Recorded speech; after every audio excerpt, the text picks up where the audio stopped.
বিশ্বনবী পাগলের মতো একবার হাউজে কাউসারে যাবেন, একবার সিরাতে যাবেন, একবার পুলসিরাতের দিকে, একবার হাউজে কাউসারের দিকে পাগলের মতো দৌড়াতে থাকবেন। তার কোনো গুনাহগার উম্মত যাতে জাহান্নামে ঢুকে না যায়, সেদিন কেউ সুপারিশ করতে পারবে না বিশ্বনবী ছাড়া। এজন্য 5 নম্বর আল্লাহ বললেন, মান যাল্লাযী ইয়াশফাউ ইনদাহু ইল্লা বিইযনিহি।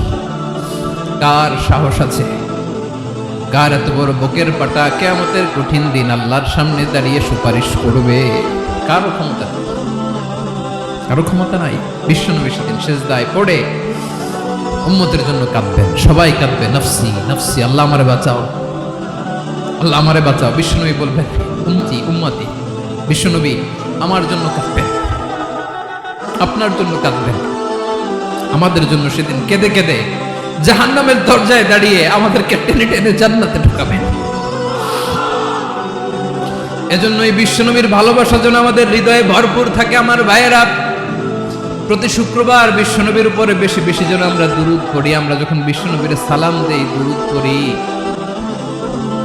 একদল স্পেশাল ফেরেশতা আছে যারা বিশ্বনবীর দুরূদটা নিয়ে সরাসরি বিশ্বনবীর রওজায় যায়, যে বলে অমুকের বেটা অমুক আপনারে সালাম দিয়েছে। বিশ্বনবী নিজ কবরের থেকে নিজেই সালামের উত্তর দেয়। বিশ্বনবীর ভালোবাসা যেন আমাদের হৃদয়ে থাকে, বিশ্বনবীর সুন্নাহ দিয়ে যেন আমাদের জীবনটাকে সাজাই। পারা যাবে ইনশাআল্লাহ। বিশ্বনবীর ভালোবাসা ছাড়া কেউ জান্নাতে ঢুকতে পারবে?